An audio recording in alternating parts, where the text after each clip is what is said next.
للسويس. يا عم اروح للسويس فين بس؟ حرام عليك، ده هنا ارحم والله العظيم. اروح لبهانة هناك، هي المشرحة ناقصة جوتا ليه؟ عنده جاسمين واليسيا هناك، هياخد مين بقى تاني؟ هيتبناني يعني؟ استغنى عن أهله وراح لعيلة إيطالية علشان تتبناه.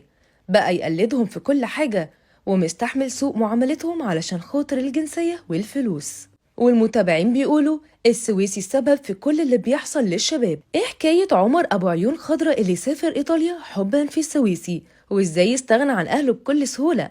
تعالوا نقول لكم الحكاية. عمر شاب عنده 17 سنة، كان كل حلمه إنه يشوف نفسه زي السويسي، يسافر إيطاليا ويبني نفسه بنفسه وإنه يبقى معاه فلوس كتير.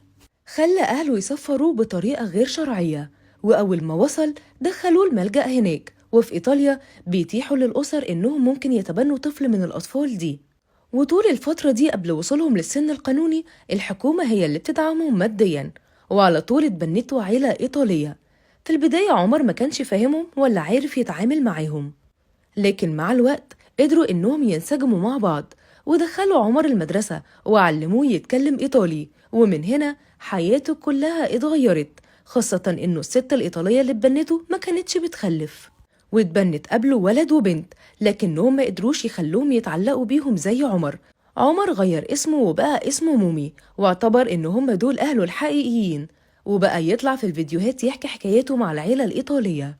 لكن اللي الجمهور لاحظوا إنه هو استغنى عن أهله تماما، ولما بقى يحكي عليهم بقى يقول إن الست والراجل دول هما اللي يستحقوا يتقال عليهم أب وأم، لأنهم وقفوا جنبه وساعدوه بفلوس ومصاريف وحاجات تانية كتير. وعلى الرغم من إنهم كان ممكن يستغنوا عنه أول ما تم 18 سنة، لكنه بقالهم 2 و5 شهور قاعد معاهم وهم المتكفلين بكل حاجة. وعلى الرغم من معاملته السيئة ليهم في بعض الأحيان، لكن ده ما كانش بيفرق مع عمر.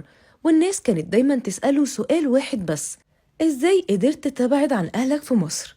أو تعتبر إن ناس تانية مهما كانت هي مين هم أبوك وأمك وليهم فضل عليك؟ لدرجة إن عمر بقى يتعامل مع العيلة الإيطالية إنهم هم أهله الحقيقيين واللي في مصر مجرد بديل. لكن الجمهور كان ليه رأي تاني، لأن في فئة من الناس شافت إن السويسي هو السبب إنه حلم الهجرة لإيطاليا يبقى عند أكتر من نص شباب مصر الفترة دي. لكن الفئة الأكبر خرجت ودافعت عنه، وقالت إنه راجل شقيان وبنى نفسه بنفسه ومالوش ذنب إن الشباب بتستغل أحلامها بطريقة غلط. دلوقتي بقى جدوركم تقولولنا إيه رأيكم في تصرف عمر؟ وهل فعلا اللي بيعمله ده صح في مقابل إنه بيبني نفسه؟